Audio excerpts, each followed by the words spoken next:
চারির filter খালি iron net একবারে শেষ। পাথর তো দেখানি যায় না, খালি আয়রনটা বুঝাই হয়ে গেছে গা। সাবা করে দিতেছি বাসন টাসন দ, কি করবো আর, গরিব মানুষ।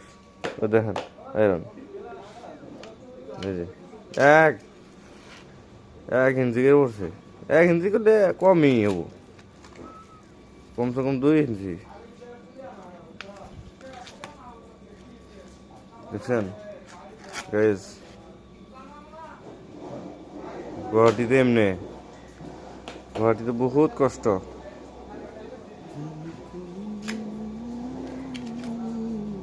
দেখেন এই পাথর একটা, এগুলো পাথর, এক্সট্রা পাথর। এটা এক বালতি এর মধ্যে বাইরে আইছে, আরো 10 বালতি বারো এরকম। দেখতে থাকেন।